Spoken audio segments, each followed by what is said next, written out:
Et salut à tous les amoureux de la chose ludique, c'est Magna Magister en direct de la bibliothèque. Et pour cette troisième vidéo de la semaine, j'ai beaucoup réfléchi à ce que j'allais pouvoir faire. Et au vu on va dire de la façon dont a été reçue la vidéo sur DD5, je me suis dit qu'il était temps que je mette en place le processus, on va dire, à rêver, le processus de nostalgie ultime, en vous parlant tout simplement de toute la gamme, ça sera en plusieurs parties évidemment, du plus vieux jeu du monde. Je veux parler de Donjons et Dragons, que voici. Voilà. Et oui, je me suis dit là, c'était l'occasion, visiblement. Ça fait des vues, donc on va continuer à faire tourner la machine à rêver, la machine à nostalgie. Et en m'aidant, on va dire, de quelques petites sources plutôt intéressantes pour vous raconter cette belle histoire du jeu de rôle. En particulier, je vous conseille en tout premier, on va dire, l'histoire du jeu de rôle donc de Fabrice Sarelli, qui est donc voilà, l'ancien patron d'Hexagonal, qui a donc commencé à importer les premiers, on va dire, de Donjons et Dragons en France, et qui voilà, nous a permis, on va dire, que Donjons et Dragons soit distribué en France. Et également l'Empire de l'Imaginaire. Donc là, c'est chez, c'est édité chez Sico. Voilà, ça faisait l'objet d'une souscription il y a de cela quelques temps. Donc c'est toute l'histoire en fait justement de Gary Gygax. Ce sont vraiment de très très bonnes et très très saines lectures qui vous permettront, on va dire, d'avoir un peu plus de précision que ce que moi je vais vous faire dans le cadre d'une vidéo qui sera, on va dire, surtout, on va dire, vous montrer quelques petites choses pour vous dire, ah bah voilà, l'histoire a commencé par là. Et l'histoire, en fait, pour tout dire, elle a commencé en 74 avec ceci. Alors je vous mens un petit peu, hein, parce que bon, moi je n'ai pas les moyens d'avoir une première édition de Donjons et Dragons limitée à 1000 exemplaires, donc dite la Wood Grain, qui d'après ce que je vois, ça a encore pris, on va dire, du prix. Ça c'est donc une réédition de 77, merveilleuse année, c'est mon année de naissance, donc c'était un petit peu normal que je me l'achète, parce que voilà, c'est le jeu qui est sorti, enfin la réédition, parce que c'est en fait c'est une réimpression en fait, avec une boîte un petit peu différente, mais c'était vraiment sous cette forme-là qu'à l'époque, le plus vieux jeu et le jeu le plus connu du monde nous est pas parvenu, parce que ce genre d'objet, c'est pas ça qui nous est parvenu chez nous, ça nous est parvenu un petit peu plus tard. Voilà. Donc, Donjons et Dragons, qu'est-ce que c'est? Donjons et Dragons, c'est le premier jeu de rôle, on va dire, paru dans l'histoire de notre grande passion. On va le voir, un jeu qui est vraiment issu éminemment du wargame, puisque voilà, c'est issu de la rencontre en tout cas entre deux personnes, donc entre Gary Gygax et Dave Arneson, qui chacun avait une passion pour le wargame et qui ont un peu chacun inventé les principes du jeu de rôle, chacun de leur côté, et se sont alliés pour justement au départ faire des règles, on va dire, des règles de wargame, puis après se sont, on va dire, entendus pour justement créer un corpus de règles commun qui allait justement donner ce qui est aujourd'hui donc Donjons et Dragons, euh, enfin ce qui est aujourd'hui, ce que l'on connaît aujourd'hui comme étant donc le premier Donjons et Dragons, donc vraiment voilà, imprimé tout seul dans sa maison, avec les boîtes, on va dire, collées à la main et assemblées, et on va dire réaliser tout cela, c'était eux qui faisaient tout.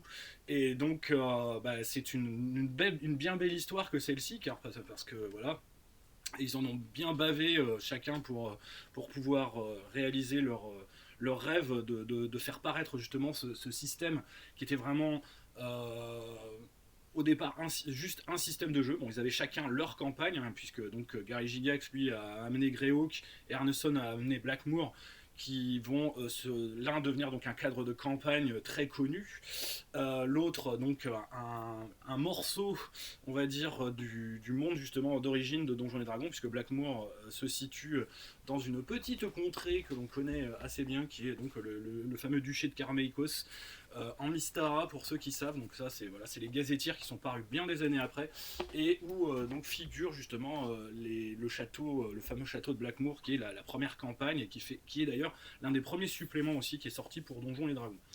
Voilà.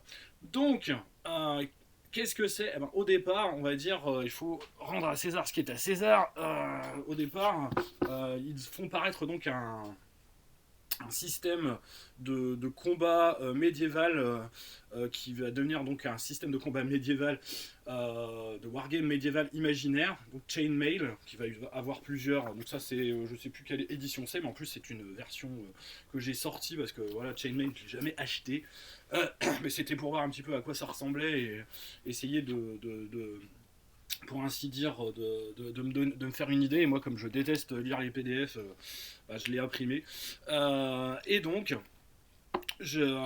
après, une fois qu'ils ont sorti donc ce chainmail qui doit donc dater ça doit être quelques années avant, hein, d'après mes souvenirs. Là, c'est celle que je vous ai montrée, c'est la 3e édition.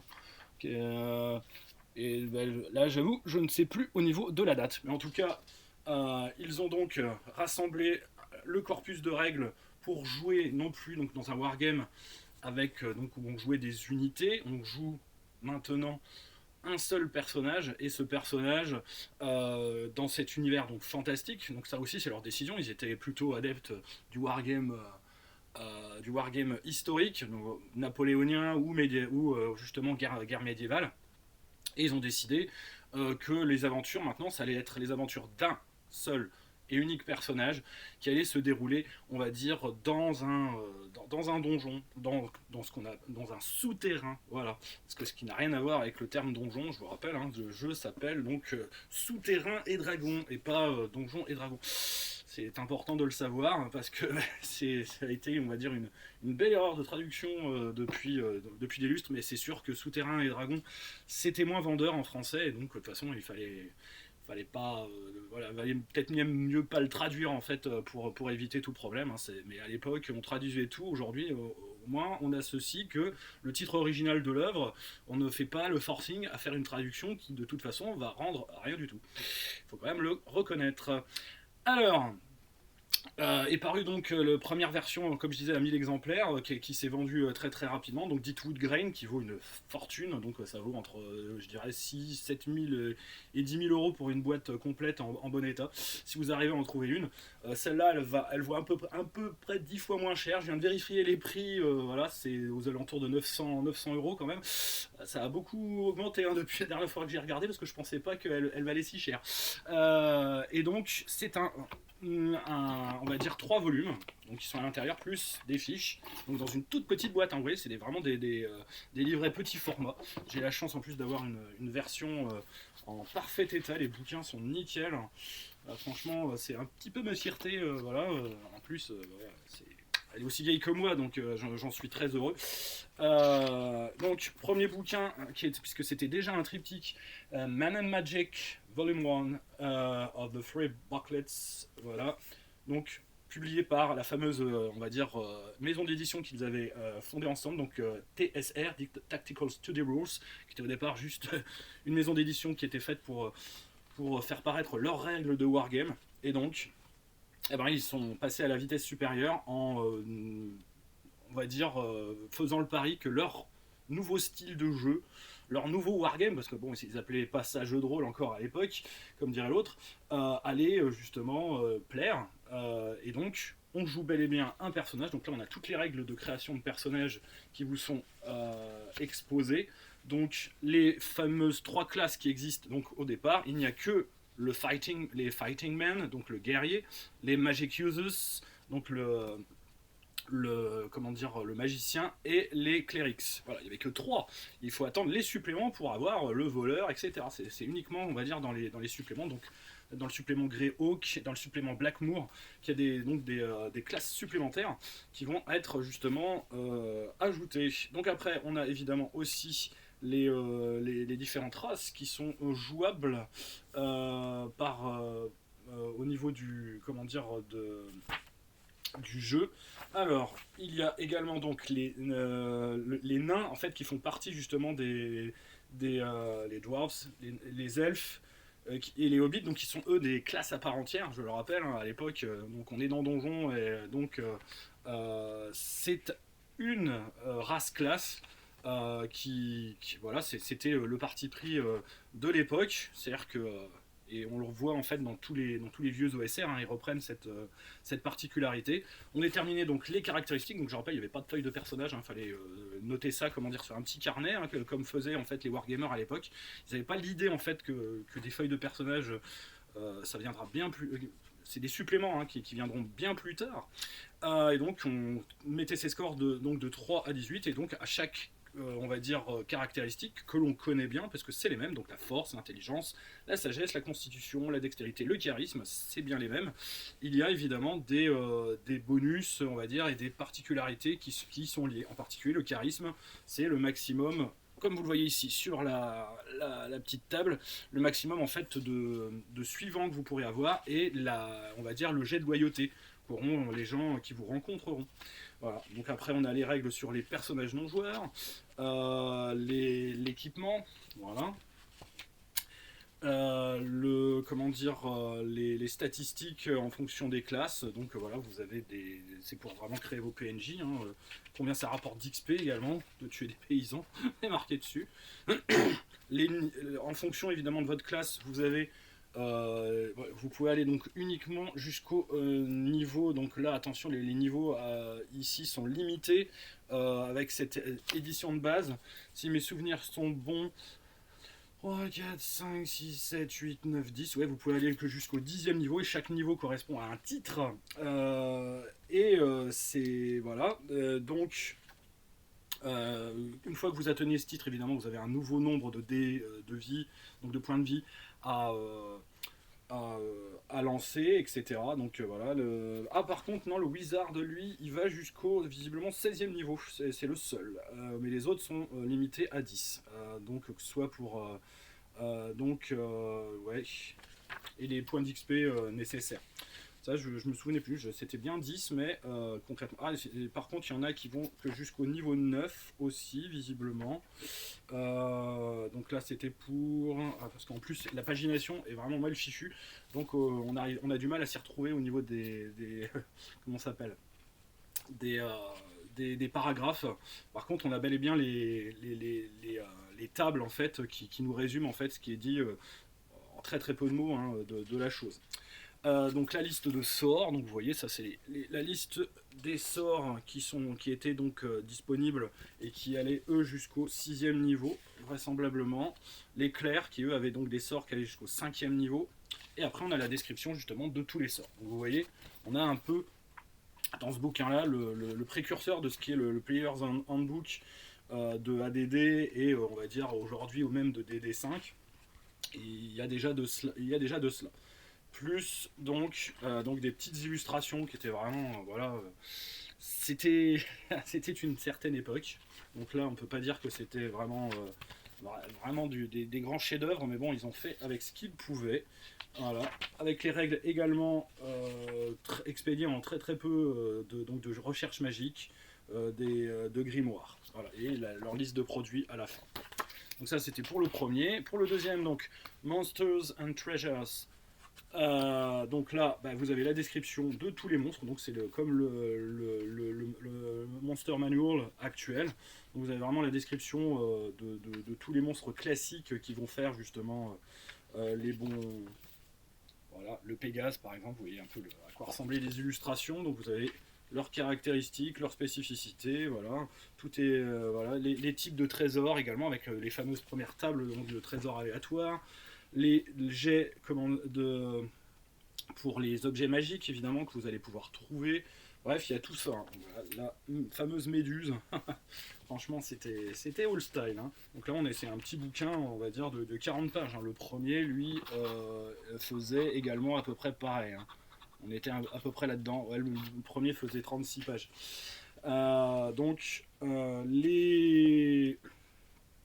les règles sur les épées magiques, voilà, elles étaient déjà dedans, bon c'était succinct mais c'était bon. Donc il y avait déjà tout, et donc les fameux objets magiques justement, qui sont décrits, donc les tout premiers, hein, parce qu'après il va y en avoir pléthore d'autres qui vont être décrits dans les 2 premiers suppléments, donc Blackmore et Greyhawk. Voilà. Et donc toujours avec des illustrations qui sont pas reluisantes, hein, mais qui ont on va dire qui étaient comme ça à l'époque, hein, ils n'avaient pas des grands amateurs d'art. Et le dernier, donc The Underworld and Wilderness Adventures, où donc vous avez dedans un premier scénario, enfin entre guillemets, module, parce qu'ils appelaient ça module en fait, hein, voilà, description donc du souterrain en question, et voilà le plan donc du fameux souterrain, qui est donc, voilà, c'est le premier scénario, s'appelait justement The Underworld, tout simplement, donc qui était vraiment un exemple. Et après, on a des règles plus on va dire, généralistes, justement, pour comment dire, comment gérer en fait le milieu naturel, les différents monstres qu'on peut y trouver, les types, voilà, plus des règles supplémentaires sur les constructions, puisqu'on pouvait évidemment, c'était déjà les prémices, mettre, si on avait le niveau suffisant, commencer à gérer son propre domaine, avec donc des règles sur des spécialistes, qui donc peuvent, on va dire, être dans votre forteresse, donc voilà, l'alchimiste, l'armurier, l'assassin, comment dire, le bestiaire, l'ingénieur, le sage, etc. Donc c'était déjà en fait les serviteurs que vous pourriez avoir qui vous donneraient, on va dire, certaines capacités, comment gérer sa baronnie, le combat naval aussi, avec voilà, force du vent et compagnie. C'était vraiment des règles supplémentaires. Pourquoi ? Parce qu'en fait, dans ce système-là, il n'y avait pas vraiment le système de combat. Alors, il y a dans la... J'ai revu, hein, parce que j'ai eu quand même un doute, ce qui m'avait semblé voir quelque chose. Il y a des tables alternatives de combat, on va dire, pour les gens qui utilisent des armes et les monstres, mais en fait, il fallait utiliser techniquement les règles de chainmail, si on voulait. Et donc, du coup, on faisait du combat tactique avec des figurines et un plan, etc.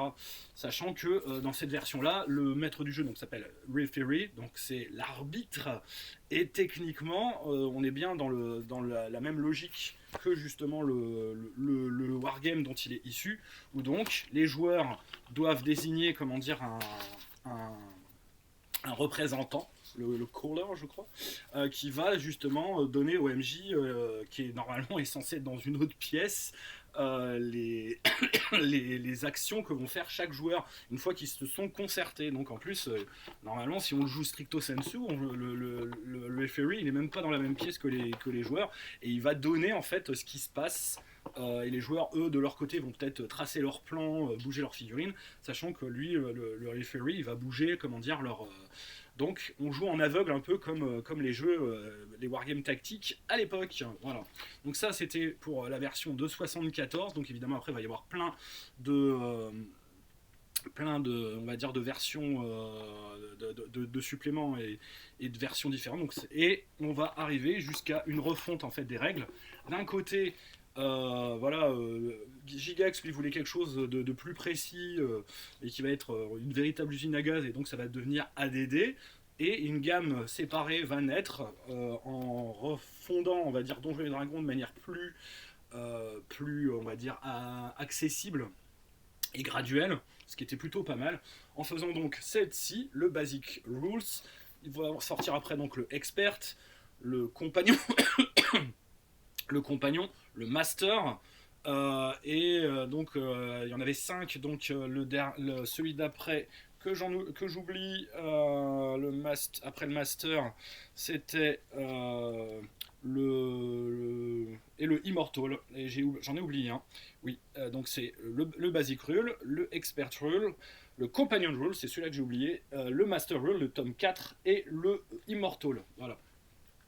Donc le Basic 7, c'est celui-ci, celui que moi j'ai. Voilà, avec dedans un petit post-it qui est en fait ça peut paraître assez étrange, mais c'est une dédicace, comment dire, de François Marcelin Froideval. Je l'ai rencontré, mais j'avais rien sous la main. Du coup, il m'a fait une dédicace sur un post-it. C'était assez bizarre. Dedans, il y avait, dans cette boîte, Donc le Player's Guide, le Dungeon Master Guide et les dés. Alors évidemment, moi j'ai une version où il n'y a pas les dés.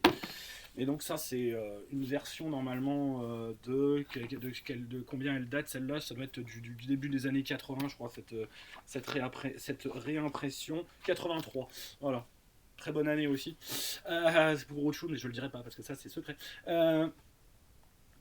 Oui, c'est l'année de sortie, comment dire, si vous voulez, du Retour du Jedi, si ça peut vous dire quelque chose. Et donc, on avait dans de ce premier, on va dire, opus que tout le monde a connu d'une certaine manière, hein, le Basic Rules a été probablement la boîte de DD que quasiment tout le monde a possédé à l'époque, quand elle est sortie en France, en tout cas, et qu'elle a été, qu'on l'a vue en anglais et après qu'elle a été traduite. Donc vous avez l'explication de toutes les règles. Donc là c'est pour jouer jusqu'au niveau 5 hein, seulement. Après les boîtes vont on va dire ascendantes jusqu'à ce qu'on puisse jouer, qu'on puisse plus jouer du tout en fait, puisque ça va jusqu'au niveau 36. Là après on est déclaré quasiment demi-dieu dit immortel, qui est un terme donc qui indique qu'on est voilà, un héros qui a été quasiment divinisé. Donc il y a dedans une aventure solo, une première aventure solo qui s'appelle donc Into the Caves. Voilà, avec le principe évidemment que l'on connaît bien des livres dont vous êtes le héros, et donc 90 paragraphes. Ça c'est vraiment pour vous faire apprendre les règles. Après donc on a la création de personnages. On a déjà quand même des illustrations qui sont plus sympas, qui sont déjà mieux. Des trucs quadrillés, voilà, pour pouvoir faire ses plans. On pouvait à l'époque photocopier ou détacher. Ça d'ailleurs, ouais, c'est un cahier en fait qu'on pouvait purement et simplement détacher. Hein. C'était prévu pour, ou presque pour. Moi je l'aurais pas fait, hein, mais bon. Voilà. Des exemples donc de création de personnages et feuilles de perso. C'est un peu bête parce que c'est déjà rempli en fait. Bon, il y a des personnages pré-tirés également qui traînent. Je crois, comme il y en avait un peu pour chaque scénario. La description des sorts, enfin bref, on a tout pour commencer, donc avec toujours les mêmes classes, hein, on est resté dans la même logique, sauf que là, évidemment, il y a un peu plus de choses de base. Alors sur les classes qui sont, on va dire, jouables, donc il y a bien le clerc, l'utilisateur de magie, donc ce qui va devenir le wizard, le voleur, le nain, l'elfe, le halfling, donc voilà, qui était le halfling et le. Enfin, le voleur, ça c'est sûr, c'était dans un supplément. Et il nous manque le guerrier. Il est où le guerrier Et le guerrier, voilà, le guerrier est là. Donc on a tout ça. Ça, franchement, voilà, tout le monde l'a écumé de près ou de loin. Je pense que il y en a, ils ont dû le relire et le lire pendant des années. Et c'était vraiment quelque chose. Donc on a ensuite le système de combat tout simplement, hein, comment ça fonctionne après avoir créé son personnage, mais vraiment très succinct hein, au niveau des règles de combat. Plein de petites choses en plus, donc l'alignement, donc sachant que l'alignement sur on va dire ADD, il a cela de particulier que c'est juste chaotique, neutre, loyal. Il n'y a pas on va dire l'alignement comme à ADD, donc neutre, mauvais ou bon. On est resté on va dire, dans cette logique encore aujourd'hui, hein, et ça vient bel et bien de là. Le monde, alors vous voyez le monde, il y a un petit paragraphe, mais vraiment un petit paragraphe en bas de page, c'est assez liminaire, devrais-je dire. Et donc il vous conseille justement d'acheter donc le DD expert, le compagnon, le master, pour avoir des précisions sur le monde. Et donc la feuille de personnage vierge, en fait, elle est au dos justement du bouquin. Et donc dans le deuxième, alors il y en a qui ont connu sous d'autres versions, donc les versions précédentes ou d'après, là j'avoue que je ne sais plus, c'est carrément on va dire un module, qui était le module... comment il s'appelait déjà, c'était Borderlands je crois, ou quelque chose comme ça. Enfin en tout cas il y avait un module vraiment très très connu qui était inséré à la place, sauf que là en fait on vous dit comment gérer en fait votre première partie. On a l'aventure de groupe, donc parce que ça s'appelait aventure de groupe, hein, une aventure, c'est une terminologie qui existait aussi, ça, je m'en souvenais plus, dans l'œil noir aussi. Et donc avec les cartes en question, donc, là on avait vraiment un scénario spécifique, et après ce petit scénario, on avait des règles supplémentaires. Euh, qui elle donc donnait en fait des sorts en fait, comment ça fonctionnait, des procédures, les règles de morale, on va dire précisions sur le combat et des listes de monstres. Donc c'est là-dedans qu'on avait en fait les premières listes de monstres justement, description. Donc voilà, en plus il n'y a pas trop d'illustrations, hein, c'est pour ça que je vous le montre pas, ça sert à rien. Les illustrations sont très, il n'y en a vraiment pas beaucoup. Ah si, il y a quand même un dessin des loups. C'est dommage parce qu'il y en a quelques-unes qui sont pas mal, mais vraiment. Et donc justement les tables de trésors. Donc on retrouve un petit peu. Ah si, il y a quand même une illustration qui est jolie. Voilà. Et ça, c'est plutôt bien, mais vraiment bien.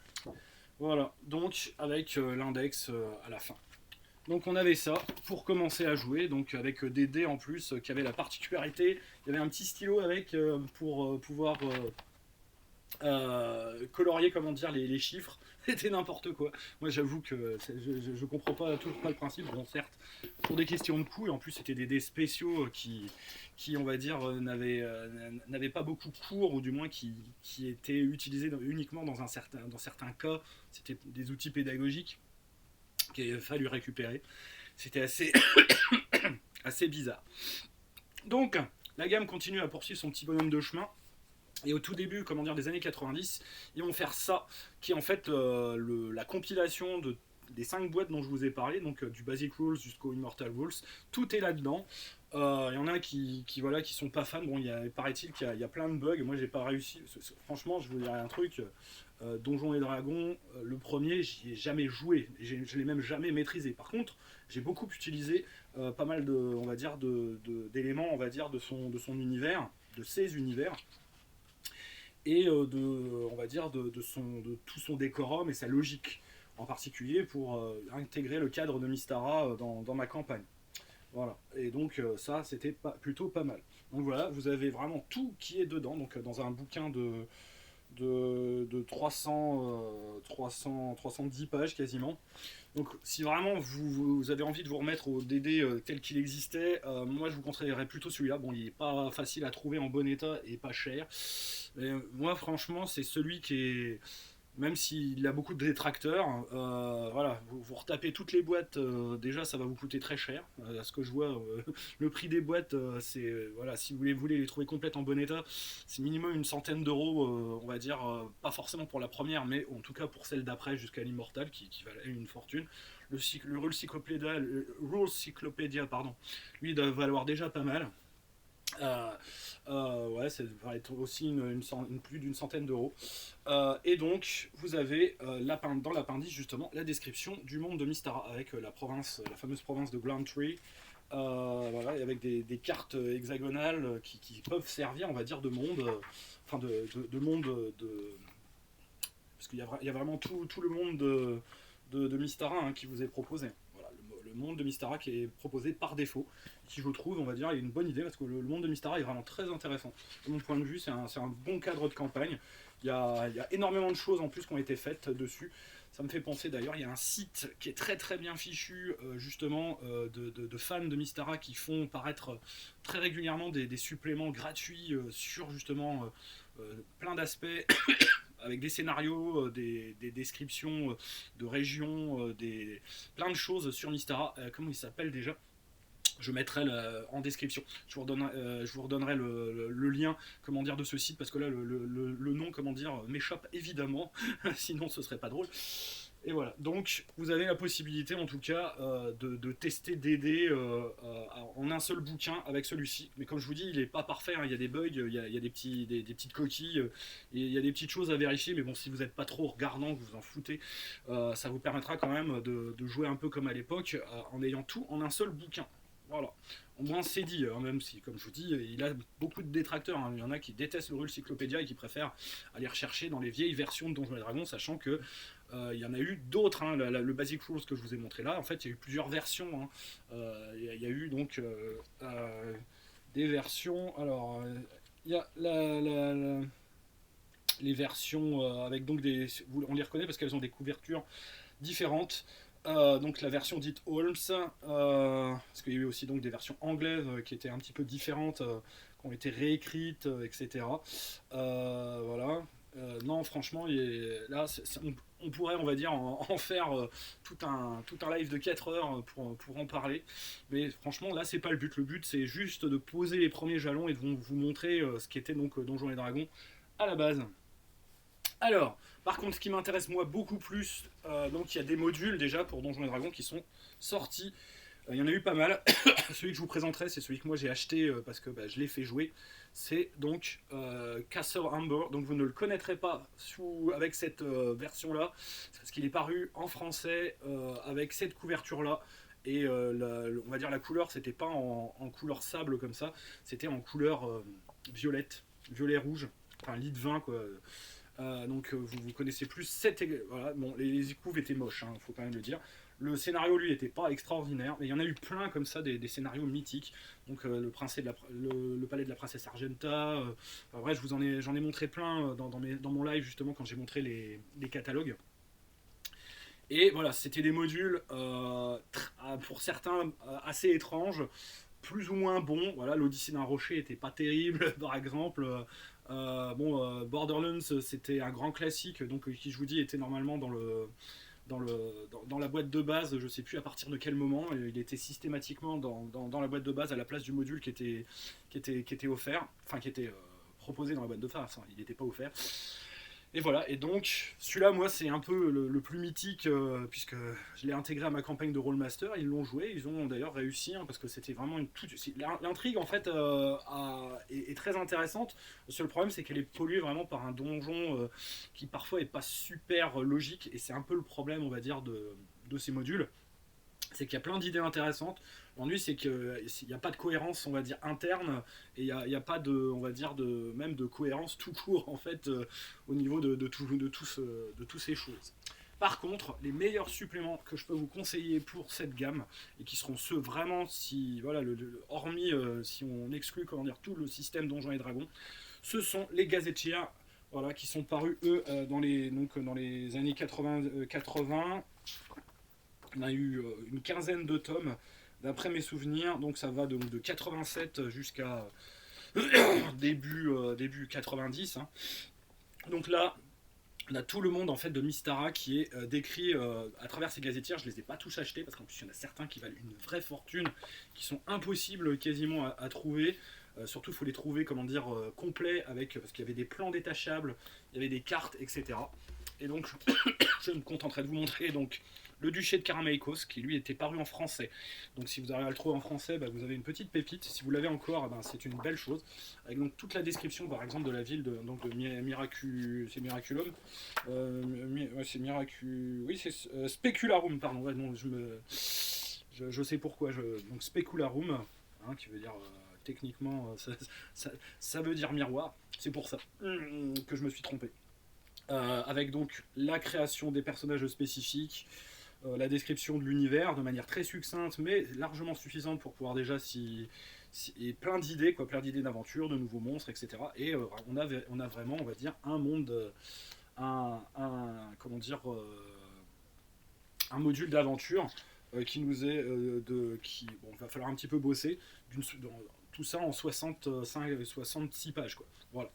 Donc celui-ci c'est le premier, et celui-là est sorti en français. Le deuxième, les Émirats donc de Yalarouam, pareil, c'est pas mal. Donc eux par contre ils aiment pas du tout les magiciens. Donc voilà, si vous avez un magot, il vaut mieux pas aller chez eux. Donc avec toujours la carte, hein, évidemment, on vous propose une carte plus des plans, on va dire, qui sont encartés dans la couverture, puisqu'on peut détacher le corps du texte. Et donc pareil, là, une ambiance un petit peu plus moyen-orientale, désertique, où là on avait vraiment une ambiance beaucoup plus médiévale classique, avec des chevaliers, voilà, une féodalité, on va dire, qu'on avait plus l'habitude de voir. Le troisième que j'aime énormément, moi, puisque j'ai fait jouer plein de Principalities of Glantry, qui est donc là carrément une province donc avec c'est une magiocratie, donc ce sont les magiciens qui règnent en maître et qui donc ils tiennent d'ailleurs une école de magie avec donc toute une histoire et donc qui est en liaison évidemment avec puisque la famille d'Ambreville du château d'Ambreville est originaire de cette région, entre guillemets. Je dis entre guillemets parce qu'il y a toute une histoire évidemment derrière. Et donc, si vous voulez en savoir un peu plus sur les secrets, justement, bah, il faut avoir, en fait, en plus du château d'Ambreville, avoir ce supplément-là. Celui-là, normalement, alors on est au numéro 3, je crois qu'il est sorti en français, je veux pas m'avancer, mais je sais que les deux premiers existent, ça c'est sûr. Celui-là, j'ai un doute. Je sais plus jusqu'à quel numéro ils avaient réussi à les traduire, mais en tout cas, celui-là, pour moi, c'est le meilleur avec Karameikos. C'est vraiment les deux que j'utilise beaucoup quand je fais jouer dans le monde de Mystar. Et le numéro 11, là on a fait un gros, un gros saut. Les républiques de Darokin qui sont également très sympathiques. Donc là on est plus dans une ambiance un peu, espionnage, intrigue dans des sortes de Venise. Voilà, c'est un peu ça, hein, c'est un peu les cités italiennes de la Renaissance. C'est très très sympa également. C'est un bon cadre également que vous pouvez utiliser, voilà, avec des cités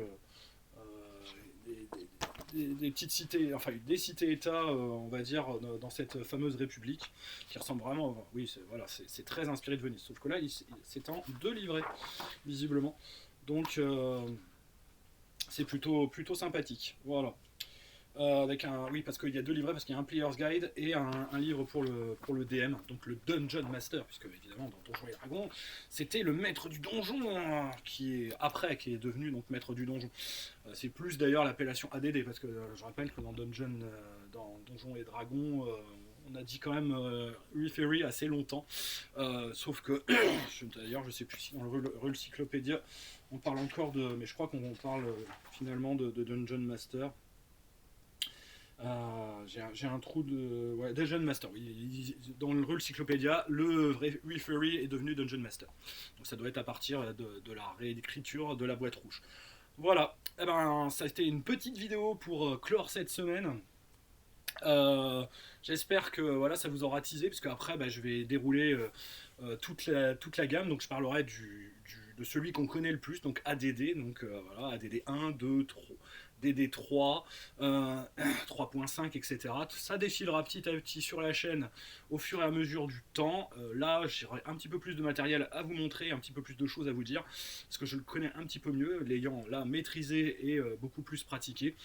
Donjons et Dragons, voilà, ceux-là, je les ai surtout achetés pour les gazetières, pour la collecte, pour beaucoup on va dire, de ces ouvrages que je vous ai présentés, parce que j'étais intrigué, hein, évidemment, par la chose, et voilà, j'y ai trouvé en tout cas beaucoup de plaisir, et je vous conseillerais jamais assez cette gamme des gazetières qui sont vraiment, on va dire, je pense, l'aspect le plus intéressant de la gamme, en dehors, on va dire, du corpus de règles qui, le corpus de règles, lui, est la base de notre OSR aujourd'hui, donc je ne vais pas non plus la dénigrer, mais concrètement, jouer, c'est clair que bien vite on passait quand même à ADD, parce que Donjons et Dragons avait sa propre logique, ses propres limites, qui, voilà, il y en a qui peut-être ont encore plaisir à y rejouer, hein, dans des versions un peu plus abouties, des versions un peu plus modernes, mais qui joue encore à Donjons et Dragons de nos jours, je pense pas grand monde, à part peut-être pour la nostalgie, et donc justement, bah, c'était un petit peu le but de la manœuvre, susciter la nostalgie, comme toujours sur la chaîne Tabula Rasa. Donc mettez des pouces, des commentaires, si ça vous a rappelé de bons vieux souvenirs. J'ai été vraiment très rapide, hein, vous allez voir, j'ai pas l'habitude de faire des vidéos aussi courtes entre guillemets, mais voilà, si on veut en reparler, de toute façon on en reparlera probablement en live quand je vous raconterai des histoires de petites choses, ou que vous viendrez aussi raconter vos propres histoires et vos propres expériences sur Donjons et Dragons, parce que tout le monde en a eu d'une manière ou d'une autre, et voilà. Et donc c'était Magna Magister pour donc D&D l'original, le seul, l'unique de 74. Voilà, bientôt, on va fêter bientôt les 50 ans de la naissance du jeu de rôle. Ça va être beau, avec donc sûrement une nouvelle version, comme je le disais, de DD5, 5.5, version 50e anniversaire, nous verrons bien. Qu'est-ce que va être le jeu de rôle? On pourra faire la différence justement en 50 ans, qui est devenu, on va dire, le plus grand représentant, si ce n'est également le plus décrié et décriable de notre passion, qui est Donjons et Dragons. Voilà, c'était Magna Magister, et je vous dis à bientôt pour de nouvelles vidéos.